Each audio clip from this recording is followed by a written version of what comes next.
안녕하세요. 소아청소년과 전문의 김다련입니다. 이번 시간에는 말 안 듣는 아이들 2, 두 번째 시간으로서 요즘 사회적인 이슈가 되는 것들이 많기 때문에 한번 동영상을 만들어 보겠습니다.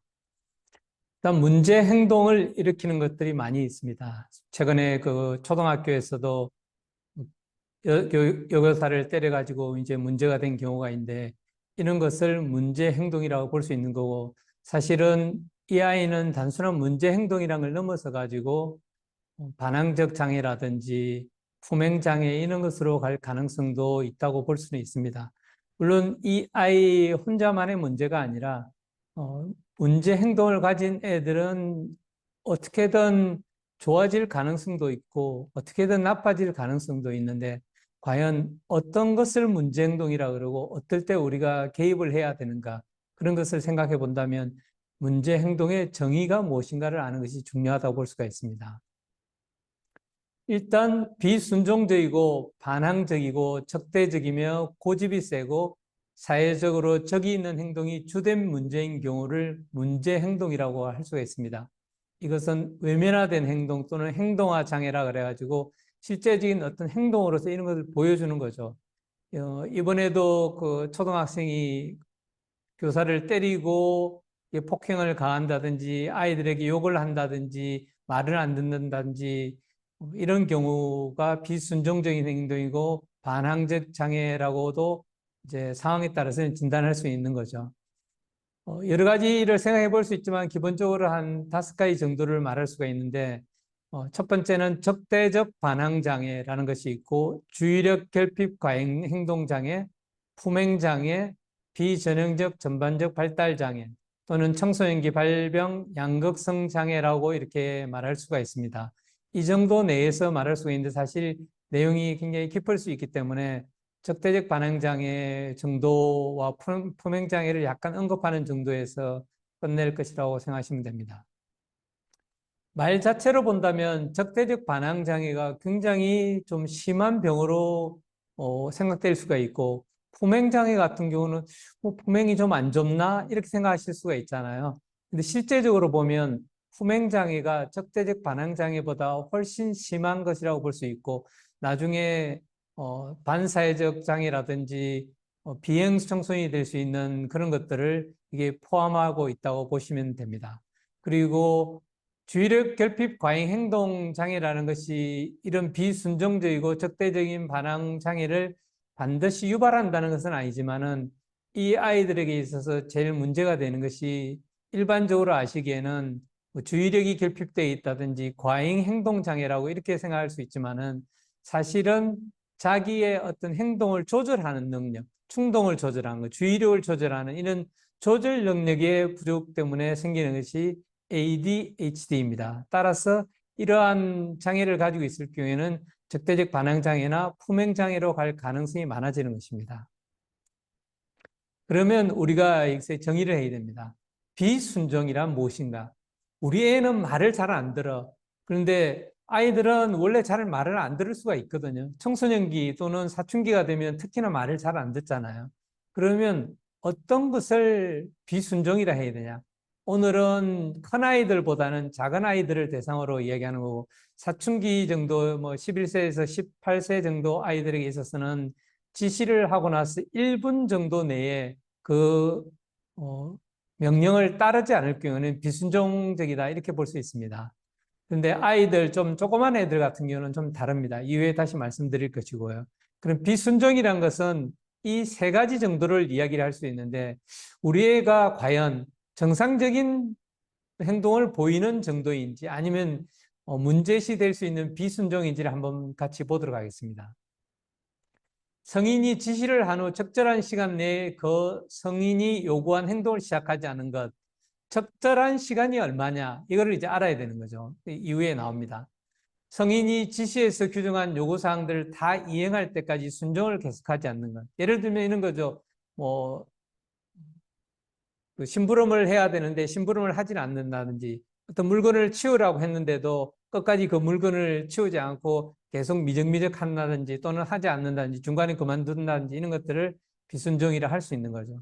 또는 이전에 분명히 배운 어떤 상황에서의 행동 규칙들을 따르지 않는 것. 요 세 가지들을 비순종이라고 이렇게 이야기합니다.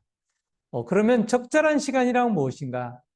엄마나 아빠가 지시를 하고 난 후에 15초 이내에 행동으로 나타내지 않는다 그러면 그것은 비순종을 하고 있다고 볼 수 있습니다.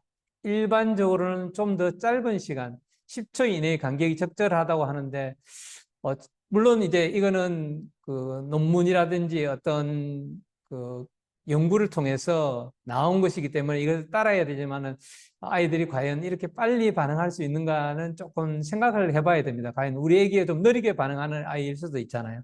그러니까 어떤 그 아이의 상태 같은 걸 고려하고 이런 것을 이제 따라야 되는 거죠.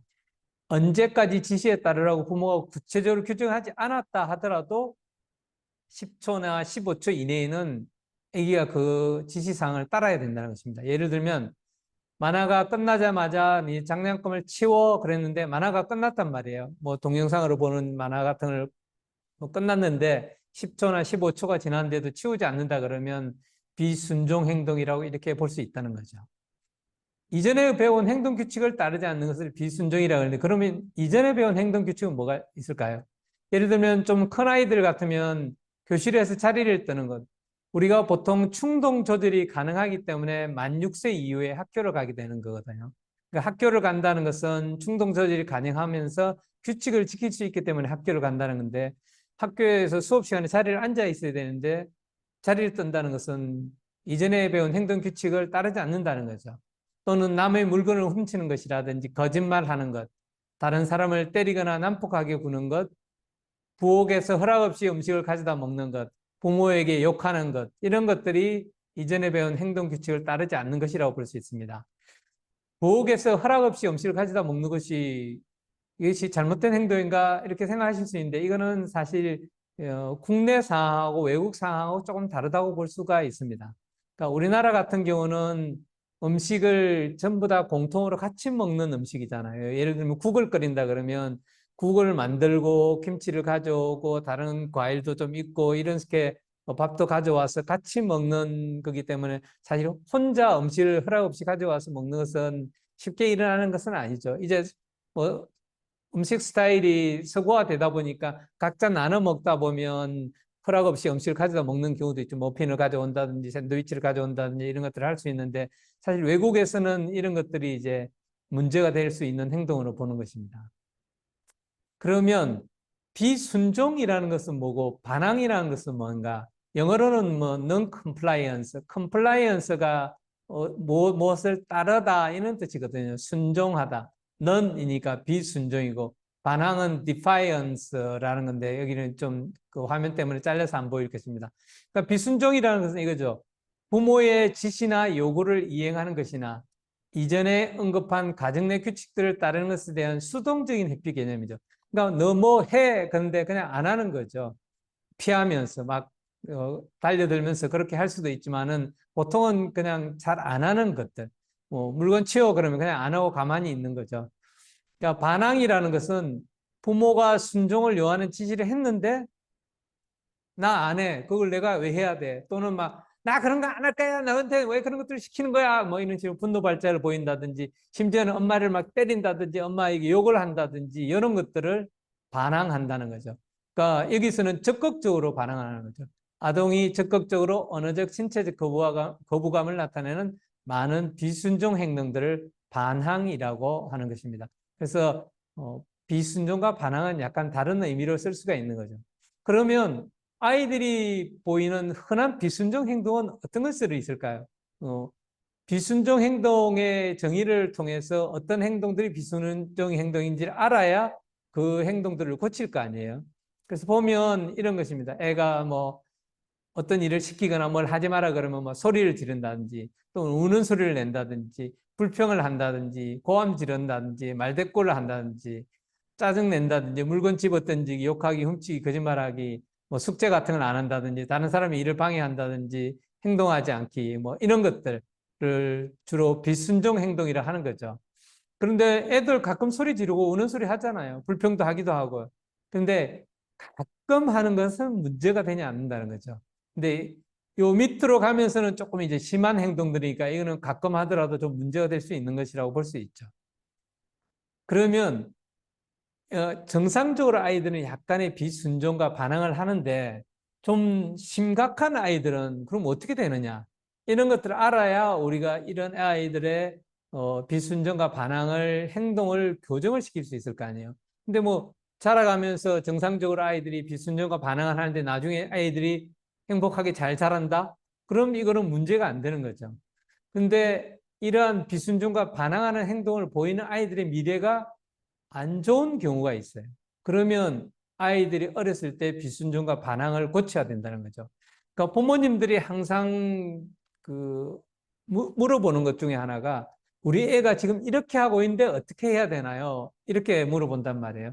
사실 그것보다는 우리 아이가 지금 2살입니다. 3살입니다. 4살입니다. 근데 앞으로 자라가다 보면 비순종적인 행동과 반항하는 행동들을 보일 텐데 그러면 그럴 때는 어떻게 우리 아이를 비순종하고 반항하지 않도록 잘 훈육을 할 수 있을까? 이렇게 돼야 됩니다.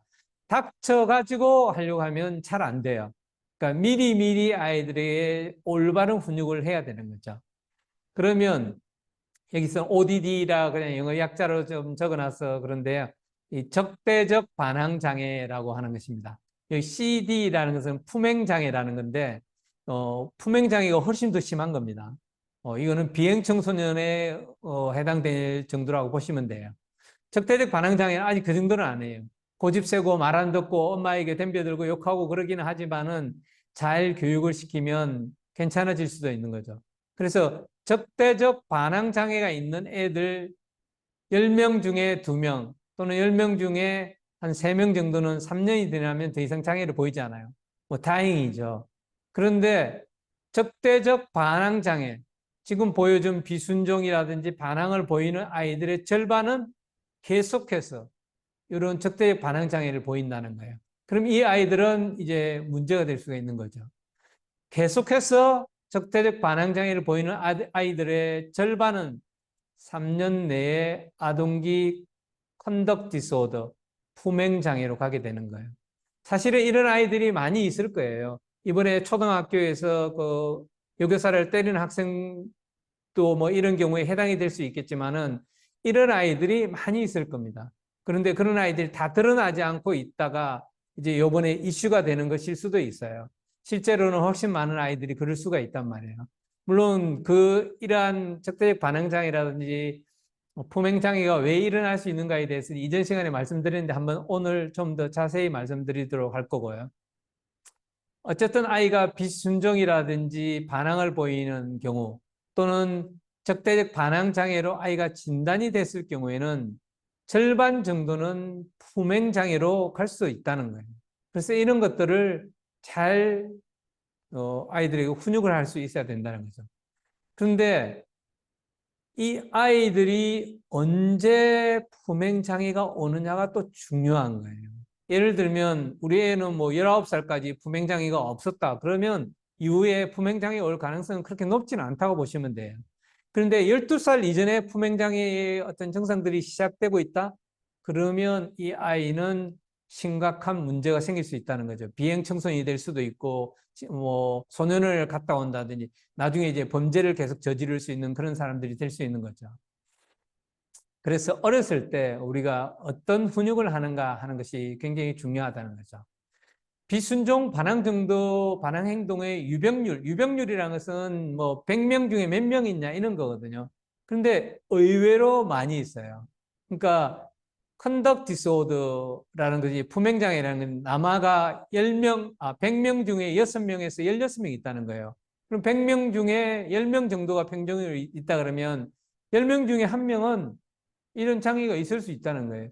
물론 이것은 미국 통계이기는 하지만은 우리나라도 전자 생활이라든지 사고방식이 소거화되는 걸로 본다 그러면 우리나라에서도 이런 품행장애가 늘어날 가능성이 있는 거죠. 여기 ODD라는 것은 적대적 반응장애라는 건데 이것도 유병률이 100명당 2명에서 16명이에요. 적게 봐도 100명당 2명이 있다는 거예요. 그러면 세 반에 2명 정도는 요즘은 한 30명 이하가 한 반이잖아요. 그러니까 세 반이 100명 정도라고 대충 가정한다면 100명 중에 2명 정도. 많다 그러면 100명 중에 10명 정도는 적대적 반항 장애가 있을 수 있다는 거죠. 그러니까 잘 드러나지 않아서 그럴 수 있는 거고. 물론 적대적 반항 장애나 품행 장애는 남자애들이 더 많이 생깁니다. 여자애보다는. 그렇다고 해서 여자애들이 안 생긴다는 건 또 아니에요. 그러면 비순종적이고 반항적인 아동의 치료 시기는 어떻게 돼야 되는가? 여기서 이제 생각해야 될 것은 치료 시기가 언제인가 보다는 과연 이 아이의 비순종적이고 또는 반항 행동이라는 것이 정상적인가 비정상적인가를 먼저 생각해야 되는 거죠. 어느 정도의 비순종 또는 반항 행동 같은 경우는 학령정기의 아동들에게는 정상적으로 일어날 수 있는 거예요. 그래서 우리가 ADHD를 진단을 할 경우에도 물론 그 이전에도 진단할 수 있지만 만 6세나 7세 정도를 기준으로 보거든요. 왜냐하면 아이들이 어릴 때는 주의력도 좀 떨어지고 충동 억제가 잘 안 된단 말이에요. 그런데 만 6세에서 7세 정도 되면 아이들이 충동 억제가 가능하고 주의력을 유지시켜주거나 주의력을 흐트리는 어떤 것들을 차단할 수 있는 능력이 생긴단 말이에요. 그래서 학령정기에는 이런 것들이 떨어져 있기 때문에 좀 반항적이고 비승정적이고 또는 주의력이 떨어져 있고 충동적이라 하더라도 문제가 있다고 보지는 않을 수 있는 거죠. 특히나 그런 행동이 가끔씩 일어난다면 뭐 비정상적이라 말할 필요는 없는 것입니다. 그런데 그것이 좀 더 심하게 일어난다? 그러면 이제 문제가 있다고 볼 수가 있는 거죠. 다음에 이제 세 가지를 말씀드릴 텐데 이 세 가지 중에 적어도 두 가지가 해당이 된다 그러면 이 아이는 반항적 장애, 적대적 반항 장애가 있고 문제가 있을 수 있다 이렇게 보시면 됩니다. 첫 번째는 아동의 행동이 또래에게서 흔히 나타나는 것보다 유의미하게 더 큰 정도로 발생한다. 예를 들면 어떤 아이들이 놀다가 화가 났을 때 그냥 좀 고함을 지른다든지 이런 것은 있을 수 있지만 막 때리고 핥히고 욕을 하고 이런 것들이 정상적인 아이들에게서 일어나는 것보다 훨씬 심하게 일어난다? 그러면 이상하다는 거죠.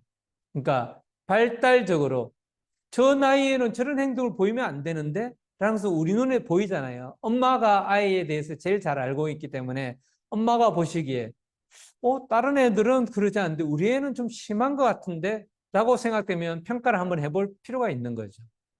그래서 아이들을 순서대로 세우는 거예요. 아이가 정말 수능을 잘하는 아이부터 굉장히 수능을 못하는 아이들을 세웠는데 84번째 이상부터가 된다 그러면 이거는 이제 문제가 있다고 볼 수 있는 거죠. 반항의 정도가 84번째로 올라간다. 83번째까지는 이제 괜찮다고 보는 거죠. 물론 이제 84번, 85번째로 온다 그래가지고 문제가 되냐 그건 아니지만 이제 경계선 정도 볼 수가 있고 또는 아동의 행동이 뚜렷한 정도의 손상을 초래한다는 거죠. 그런 것들은 문제가 있는 겁니다. 여기서 이제 뚜렷한 정도의 손상을 초래한다는 것은 이제 이것에 해당되는 겁니다. 적절하게 애가 발달한 것으로 우리가 기대를 하잖아요. 이 나이에 때는 이런 것들을 보여줘야 된다. 특히 자조라는 것은 자기가 스스로 할 수 있다는 거죠. 예를 들면 화장실에 갔다가 변을 보고 나면 잘 닦고 물을 내리고 또는 휴지라든지 쓰레기들이 떨어져 있다면 그거를 수유통에 집어넣고 이런 것들 또는 자기가 칫솔질을 한다든지 또는 옷을 입는다든지 신발을 신는다든지 양말을 신는다든지 이런 자기가 할 수 있는 행동들을 해야 되는데 이런 행동들이 떨어지는 거죠. 또는 가족 구성원들과 또래들과 이제 서로 사회적 상호작용을 하는데 그 사회적 상호작용이 적절하지 않는 거죠. 저 나이에는 이 정도까지는 해야 되는데 이렇게 못하고 있다. 그런 문제가 있는 거죠. 예를 들면 잔심부름, 숙제하기 같은 경우는 그 연령에 맞는 것들을 해야 되는데 그거를 못한다. 이런 것들도 문제가 있는 거고 부모가 시키지 않더라도 저 나이 때는 저런 것들을 해야 된다는 규칙이 있는데 그거를 따르지 못하면 문제가 있는 거죠. 또는 아동의 행동이 아동 자신에게나 아니면 그 부모 형제들에게 또는 또래 친구들에게 유의한 정도의 정서적 고통이나 해를 초래한다. 그러면 당연히 문제가 되는 거죠. 방금 말씀드린 이 세 가지.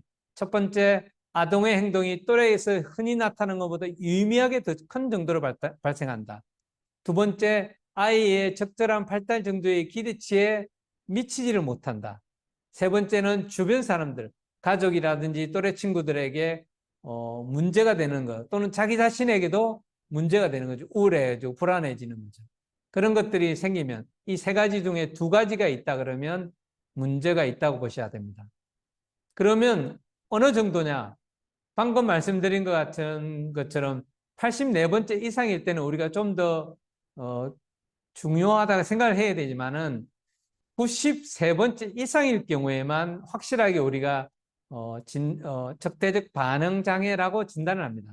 84번째에서 93번째 사이에서는 진단 기준에 해당되지는 않지만은 비순종적이고 애가 다루기 힘들다. 경계선적 적대적 반응 장애 이렇게 이야기하는 거죠. 그러니까 뭐 83번째는 괜찮고 84번째는 문제 있다 이렇게 보는 건 아니에요. 그러니까 84번째 정도까지는 보통은 괜찮다고 보는 거고 93번째 이상부터는 문제가 있다고 보는 거고 84번째에서 93번째 사이는 야 얘는 다루기 힘들어 순종적이지가 않아 그런데 얘는 경계선 정도로 보는 게 좋을 것 같아 이렇게 이제 나누는 거죠. 그러면 이제 오늘 이야기하는 것들이 적대적 반항 장애라는 것이잖아요. 정말 말 안 듣고 순종적이지 않고 다루기가 힘든 애들. 그럼 이런 애들은 어떤 애들을 이렇게 이야기하냐? 분노나 과민한 기분 또는 논쟁, 엄마하고 싸우는 거죠. 말로 싸우는 거, 반항적 행동 또는 보복하는 행동이 적어도 6개월 이상 지속되고, 그러니까 최소한 반항적 장애 같은 경우 6개월 이상이 지속된 대부분의 그 정신과 질환 같은 경우는 소아 같은 경우 6개월 이상 지속되어야 된다고 이렇게 이야기를 해요. 그리고 다음 중 4가지 이상의 증상이 존재해야 됩니다. 그리고 형제 자매가 아닌 적어도 한 명 이상의 다른 사람과의 상호작용에서 나타나야 된다는 거죠. 그러니까 엄마가 해당될 수 있는 엄마한테 이런 걸 보인다든지 또는 다른 사람들에게 이런 행동을 보이면 적대적 반항 장애라고 볼 수가 있는 거죠. 분노나 과민한 기분을 보이는 것은 이런 겁니다. 자주 욱하고 화를 낸다든지 자주 과민하고 쉽게 짜증을 낸다든지 자주 화를 내고 크게 분개한다든지 이런 거 세 항목이 되는 거죠. 그리고 논쟁적 반항적 행동인데 권위자와의 잦은 논쟁, 아동이나 청소년의 경우는 성인과 논쟁하는 걸 이제 많이 하는 거죠. 자주 적극적으로 권위자의 요구나 규칙을 무시하거나 거절하는 것, 고의적으로 타인을 귀찮게 한 거고, 자주 자신의 실수나 잘못된 행동을 남의 탓으로 돌리고, 지난 6개월 안에 적어도 2차례 악에 차 있거나 앙심을 품은 이런 8가지 이제 문제가 있잖아요. 요 8가지 중에 4가지를 6개월 이상 보이면 적대적 반항 장애라고 하는 것입니다. 주의점은 뭐냐면 진단에 부합되는 행동의 지속적인 빈도가 정상 내에 있는 행동들과 구별을 해야 되는 거죠. 아이들이 평소에 보일 수 있는 행동인지 아니면 이거는 정말 그 정상 범위를 벗어난 건지에 대해서 한번 생각을 해봐야 되는 거고요. 다른 언급이 없다면 5세 미만의 아이인 경우에는 최소한 6개월 동안 매일 이런 행동이 나타나요. 그러면 적대적 반항 장애라고 해요. 또 5세 이상일 경우에는 일주일에 최소한 1회 이상만 나타나면 이거를 적대적 반항 장애라고 합니다. 물론 이제 그 아이가 처해 있는 여러 가지 상황들을 고려는 해야 되지만은 어쨌든 5세 미만은 매일, 5세 이상은 일주일에 한 번 이것들을 기억하면 되실 겁니다.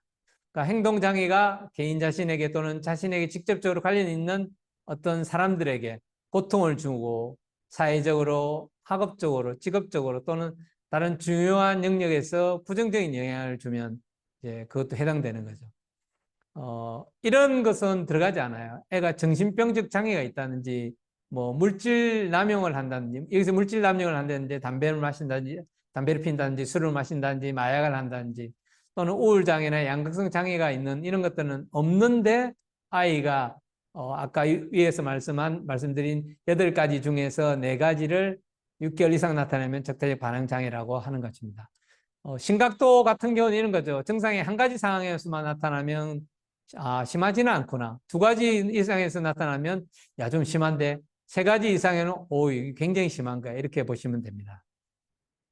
그러면 아이들은 왜 문제 행동을 보일까요? 이전에 제가 한번 말씀드렸습니다. 문제 행동을 보이는 원인은 이제 크게 4가지로 볼 수 있는데 부모 자녀 관계에서의 강압적인 가족 역동이라는 건데 말은 좀 어렵습니다.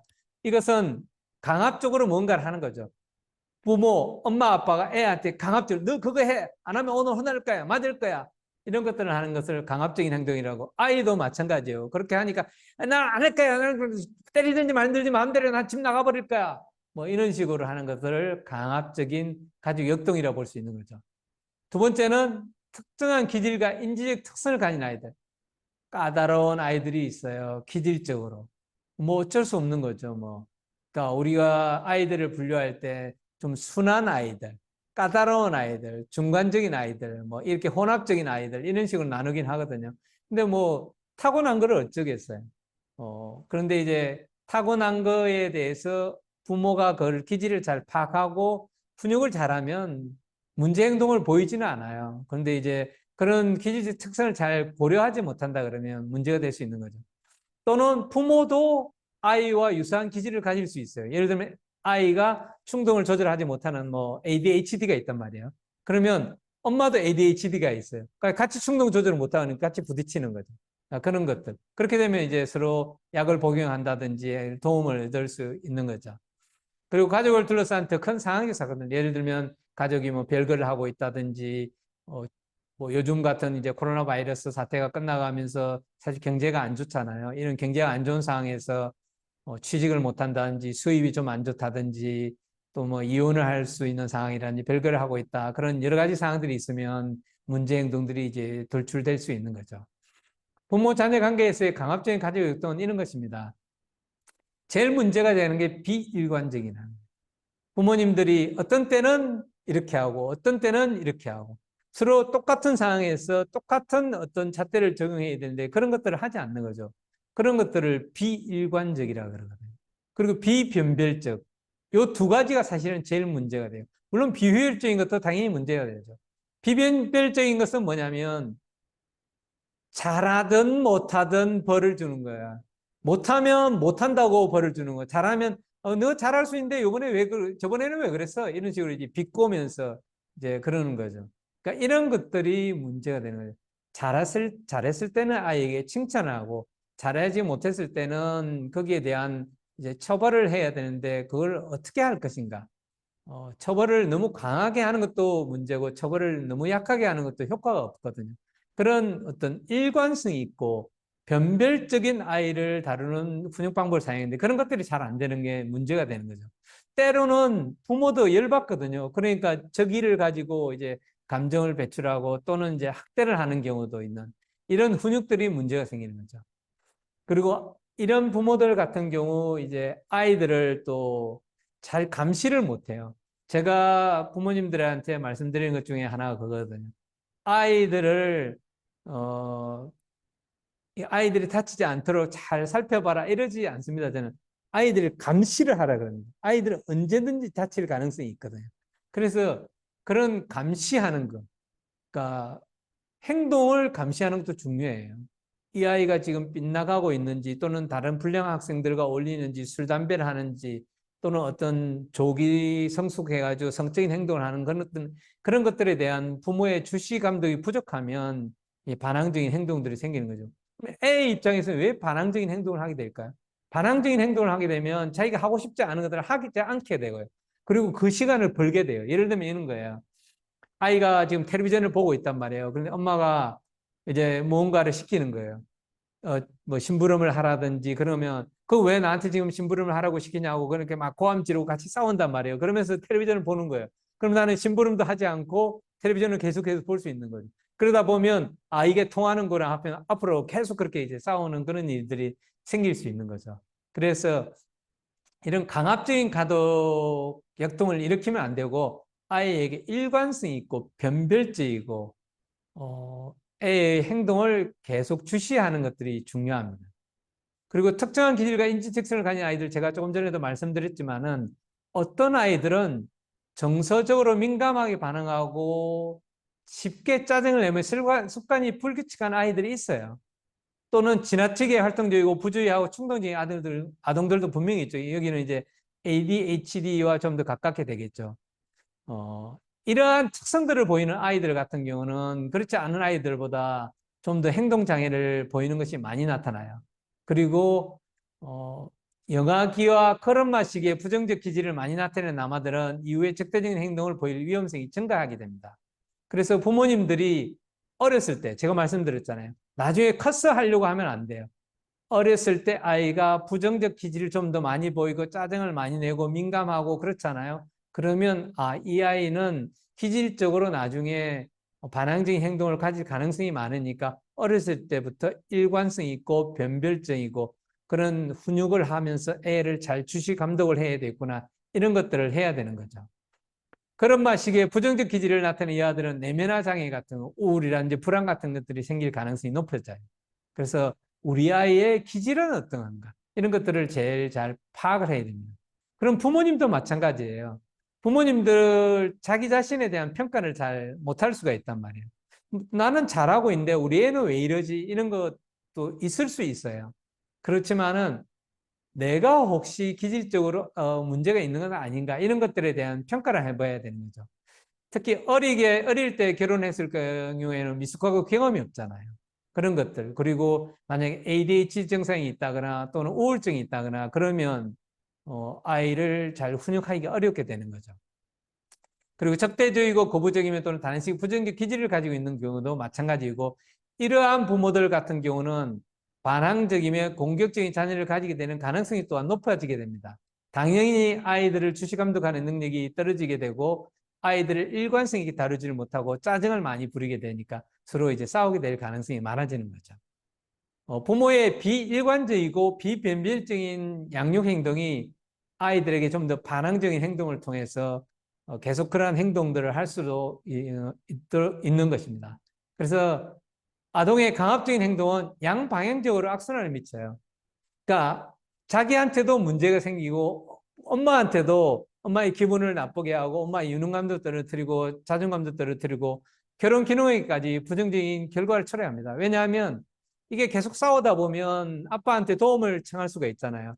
근데 아빠, 엄마가 똑같이 일관성이 있고 변별적이고 주시 감독을 하고 서로의 양육관이 통일되어 있다 그러면 그런 문제가 생기지 않는데 서로의 양육관이 다르다든지 또는 엄마는 이렇게 통제하려고 하는데 아빠는 봐준다든지 그러다 보면 서로 싸움을 하게 돼요. 그러면 이제 결혼에 부정적인 영향을 미칠 수 있는 것입니다. 마지막으로 이제 가족을 둘러싼 더 큰 상황적 사건들도 있는 거죠. 어머니가 사회적으로 고립되어 있는, 사실은 사회적 고립이 아이들을 키우는 데 있어서 제일 큰 문제가 돼요. 여기서 사회적 고립이라는 것은 뭐 편모라면 이제 도움을 받을 수 있는 것들이 좀 적잖아요. 남편으로부터 도움을 받는다든지 또는 주변의 가족들에 대해서 확대 가족에 대해서 도움을 받는 상황이 적게 되는 거죠. 그래서 편모들 같은 경우는 결혼을 하지 않는 상태에서 남성과 동거 중인 어머니들 다음으로 공격적인 자녀를 갖기 쉬운 거예요. 그러니까 편모가 제일 안 좋은 상태고 그 다음에 남성과 동거 중인 어머니 그게 그 다음이에요. 그러니까 이 두 상황이라는 것은 사회적인 고립 상태가 되어 있다 이렇게 보시면 되고 도움을 받을 수 있는 상태가 좀 적다 이렇게 보는 거죠. 물론 엄마가 편모나 또는 편부라해서 또는 결혼하지 않고 동거한다 그래서 모든 아이들이 이런 문제가 생기는 것은 아닙니다. 반드시 그것은 기억해야 되죠. 실제로 미국에서 있었던 상황인데 부모가 마약 중독 상태예요. 그런데 딸은 화장실에서 잠을 자고 세수하고 일을 하면서 하버드 대학을 붙었어요. 그러니까 부모가 그렇다고 해서 또는 그런 주변 상황이 그렇다 해서 반드시 그런 것은 아니지만은 일반적으로 보면 편모나 또는 남성과 동거 중인 어머니들은 공격적인 자녀를 갖기 쉽다는 것이 통계적으로 나와 있어요. 그리고 이러한 경우에는 또한 공격적인 자녀를 가질 가능성도 많고 공격적인 자녀를 가질 가능성이 많으니까 서로 부딪히는 경우도 많고 공격적이고 반항적인 행동들을 할 가능성이 많게 되는 거죠. 또는 부모가 사회적인 도움을 받지 못하고 어려운 상황에 있다 보면 비일관적이고 아이에 대해서 좀 무관심할 수가 있는 거죠. 치료에 의뢰된 반항적인 아동들의 가족력을 보면 대개 이런 상황이라고 합니다. 심한 결혼 불화가 있는 경우, 결혼 상태에 불화가 있는데 아이에게 신경 쓰기 어려운 거죠. 금전적인 곤란을 겪고 있어요. 마찬가지로 아이들에게 어떤 신경을 쓰기 어려운 거죠. 건강 문제가 초래되어 있다. 부모가 굉장히 건강 상태가 안 좋다 그러면 아이들을 돌보기가 어렵고 아이들의 행동을 주시하기 어렵게 되는 거죠. 마찬가지로 스트레스 상황도 마찬가지죠. 본인이 스트레스 상황에 처하지 않은 상태에서 좀 더 아이들을 잘 돌볼 수 있는 것이지, 내가 굉장히 스트레스 상황에서 아이들을 돌본다는 것은 사실 쉽지 않은 것이죠. 그리고 뭐 비일관적이고 비변별적인 강압적 양육을 하는 경우, 뭐 적절하게 주시 감독을 하지 않는 경우, 미숙하고 신경질적이며 충동적인 부모에 의해 양육될 경우, 까다롭고 충동적이고 활동적이고 주의 산만한 아동을 키우는 경우에는 치료에 의뢰된 반항적인 아동들의 가족력이 많다는 거죠. 그래서 우리 아이가 너무 반항적이다 그러면 우리 애가 문제가 있다라는 것이 아니고 네 가지 상황을 고려해야 되는 거죠. 아이의 기질적인 상황, 두 번째는 부모의 기질적인 상황, 세 번째는 부모의 훈육 방법이 잘 되는지, 또는 내가 처해 있는 상황, 내가 스트레스를 받는 상황은 아닌지, 금전적인 상황이 문제가 있는 건 아닌지, 결혼에 불화 상태가 있는지, 그런 것들은 아닌지, 이런 것들을 전부 종합해서 반항적인 아이를 어떻게 훈육을 할 것인가 결정을 해야 될 것입니다.